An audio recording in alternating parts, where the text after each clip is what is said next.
waqtiyadu ma sidna maalinta jimca waa ka sii fadli badantay waqtiga kale jimca ramadaanna de isaga hadalkiisa badda nabigu wuxuu leeyahay calayhi salaatu wasalaam fiihi saacatu laa yuwaafiquhaa cabdu muslimu qaa'imu yusalii yas'alu allaha tacaala shay-an ilaa acطaahu iyaah wa ashaara biyadii yuqaliluha nabigu wuxuu leeyahy calayhi salaatu wasalaam saacad baa ku jirta aanu waafiqin qof muslimi isagoo taaganoo tukanaya oo ilaahay wax weydiista ilaa iyo ilaahay waa siinaya oo waa saacadee culamadu laba xadiid ay soo arooriyaan laba meeloodba oo ku tilmaamaan jumcada markuu mimbarku imaamku saaran yahay ilaa iyo intuu salaada ka baxayo waxaa kaloo la tilmaamaa waqtigan aynu hadda joogno jumcada casarka dabadii ilaa iyo ay ka dhacayso saacad ku jirta waana waqtiyada dikriga ugu fiican qofku inuu wardiyo bacda salaati subx haddaad fadhiisato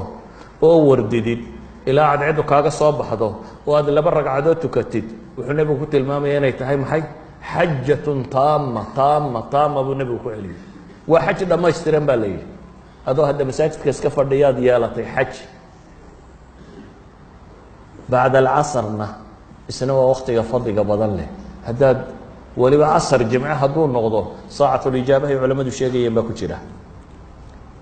walidalik waxaynu leenahay asminada faadilka ah ramadaan oo dhan baa ku jirta in laga faa'iidaysto jimcayaasha ramadaan baa ku jira in laga faa'iidaysto bacda salaati subax baa ku jirta in laga faa'iidaysto thuluth leyl alakhiir baa ku jira in laga faa'iidaysto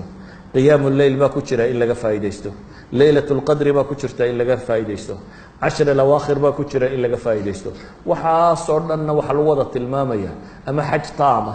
ama cimro u dhiganta xajkii nebi maxamed mid lala xajay u dhiganta ama dembi la dhaafay ayaa kusoo wada arooray ama baryo la aqbalay idan awqaadka faadilka ee nebigu tilmaamay maalinta carafaa ka mid ah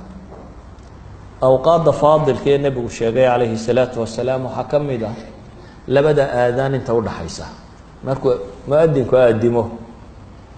ilaa iyo iqaamada inta udhaxaysa iyaduna waa waqti adducaau laa yuraddu bayna alaadaanayn aw bayna alaadaani waliqaama fadcu nebigu wuxuu leeya calayhi salaatu wasalaam xadiidka abu daawuud iyo tirmidi iyo imaamu axmed ba soo saareen sheekh albaanina saxiixa ku tilmaamayo ducada lama celiyo labada aadaan dhexdooda labada aadaan waa iqaamada iyo aadaanka nabigu calayhi salaatu wasalaam hintaani laa turaddaani aw qalama turaddaan adducaau cinda الnidaa wa cinda اlba's xiina yalxamu bacduhum bacda xadiidkana wuxuu kaloo sheegayaa nebigu baryada inaan la celinin ama ay yarta inta la celiyaa marka aadaanku dhaco iyo marka jihaadka lagu jiro waxaa kaloo ka mid ah waqtiyada ducadu ay fiican tahay salaada dabadeed salaada dabadeed lababa culamadu way ku fasiraan qole waxay yidhahdaan waa marka aada dhammaysato ataxiyaadka inta aanad salaamo naqsan marka aad ataxiyaadka dhammaysato inta aanad salaamo naqsan culamada barh kalena waxay qabaan waa marka salaada aad dhammaysato kadib haddaad ducaysato yacni ducaa imaam la sugaa ma jirto oo aan dadku dareeraynin ilaa iyo imaamku uu duceeyo mooyaane laakiin waa waqti aad iska ducaysan karto waana waqtiyada ducadu fadliga badan tahay nabigu calayhi salaatu wasalaam waxaa lagu yidhi ayu ducaai asmacu ilaahay rasuulkiisiiyow xadiiska tirmida warinaya waana xadiis xasan asuu sheekhu sheegaya albani ayu ducaai asmacu duco teebaa loogu maqal badan yahi rabbi wuu ajiib badan yihi wuxuu nabigu ku yihi jawfu leyl alaakhir wa duburu salawaati almaktuubaat habeenka bartanka xaggiisa dambe habeenka xaggiisa dambe iyo salaadaha maktuubaadka ah gadaashood buu nebigu yihi calayh isalaatu wasalaam walidalik buu nebigu waa kii saxaabiga u tilmaamayey mucaad ibnu jabal wallahi mucaada waan ku jecelahay buu nebigu ku yidhi calayh isalaatu wasalaam ninkaa uu jeceliye uu u dhaartay inuu jecelyahay buu wuxuu ku yidhi ha ka tegin salaad walba dabadeeda inaad tidhaahdo allahuma acinnii calaa dikrika wa shukrika wa xusni cibaadatika inaad tidhaahdo salaadna dabadeeda ha ka tegin acmaashu waxay ku kala fadli badan tahay ayuhalaxiba meesha lagu sameeyo oo acmaasha maka lagu sameeya waa ka fadli badantay acmaasha meel kale lagu sameeyo. salaada xaramka lagu tukadaa waa 100 kun oo salaadood, yacni 56 sannadood waxaad tukanaysay hal midoo aad maka ku tukata baa u fadli dhigantaa. hal midoo aad maka ku tukanto ayaa u fadli dhigantaa. idan maki waa ka fadli badantay, madiine waa ka fadli badantay oo 1000 salaadood bay u dhigantaa salaadeedu masaajidkii nabiga calayhi salaatu wasalaam haddaad ku tukanto. masaajideennani waa ka fadli badan yihiin suuqyadeenna iyo guryaheenna oo 27 darajo ama 25 bay ka badantay haddaad jamaca masaajidka kula tukato ta aad guriga ama suuqa ama dukaankaaga ama hudheelkaaga ku tukatid. waxaa ka fadli badan 27 jeer ama 25 jeer ta aad kula tukato masaajidka. bale intaad u soo socotaba khudwo kastoo aad soo dhaqaajiso tallaabo kasta wuxuu nabigu leeyahy calayhi salaatu wasalaam إذا توضأ فأحسن الوضوء ثم خرج إلى المسجد لا يخرجه إلا الصلاة لم يخطو خطوة إلا رفعت له بها درجة وحط عنه بها خطيئة فإذا صلى لم تزل الملائكة تصلي عليه ما دام في مصلاه اللهم صل عليه اللهم ارحمه ولا يزال أحدكم في صلاة ما انتظر الصلاة بنبيه. salaadaad gurigaaga masaajidka ku tukataa 25 bay dheertay taad guriga ama suuqa ku tukato. hadduu midkiin weysadiisa wanaajiyo oo masaajidka u soo kaco isagoo aan dan kala lahayn tallaabo kasta uu soo qaado dan baa lagaga daadiyaa, darajana kor baa loogu yeelaa. markuu soo galo masaajidka hadduu tukado malaa'igtaa u ducaysa inta uu meesha uu ku tukaday uu fadhiyo malaa'igtaa u ducaynayso leh allahuma salli calayh, ilaahay ow kan u naxariiso dembigiisa dhaaf. malaa'igta ugu ducaynaysa. qofkii nabigu yidhi inta uu salaad sugayana salaadunbuu ku jiraa. haddaad casr markaad tukatay fadhiisato aad tidhahda maqrib baan sugayaa, intan aad fadhido salaad baad ku jirtaa.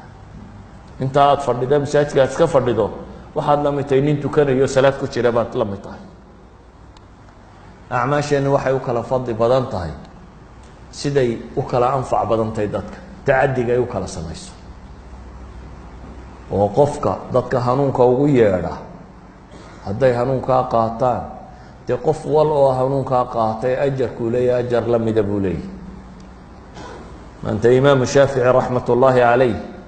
cilmiguu ka tegey uu ikhlaas ku daro qof kastoo sidii uu salaada u sheegay intuu cilmigaa ka bartay ku tukaday intii camal ahayd in leeg buu yeelanaya isna.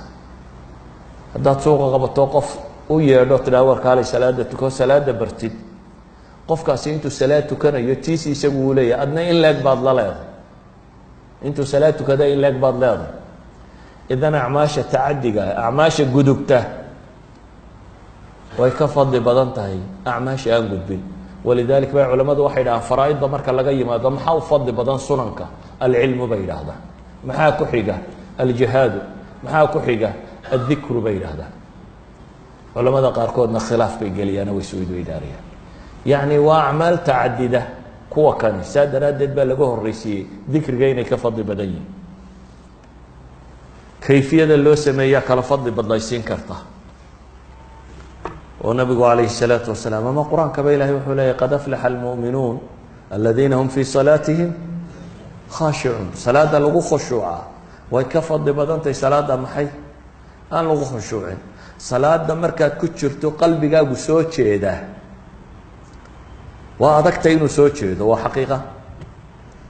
laakiin musaawala waa mujaahada qofku hadduu sameeyo wuu soo jeedin karaa hadduu dadaalo. والذيina jaahaduu fiina lanahdiyanahum subulana. haddaad jihaatanto naf iyo shayطaan la jihaatantid nabigu wuxuu leeya calayhi الsalaaةu wasalaam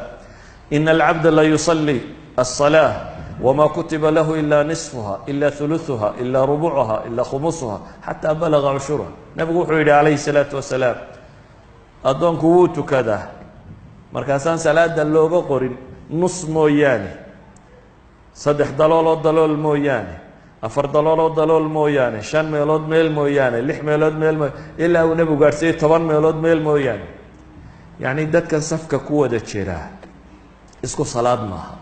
isku ajarna maaha. fadiiladii jamaacada waa wada heleen, fadiiladii salaadoodana waa heleen, لكن مع ذلك سلاد وكلا بدنطي ولذلك النبي يقول حليه مدنا سلاد هذا نص بوليه مدنا الربع بوليه مد خمس بوليه مد سدس بوليه مد ثمن بوليه مد تسع بوليه من بين بوليه كان شيء اكتهي كي النبي محمد عليه الصلاة والسلام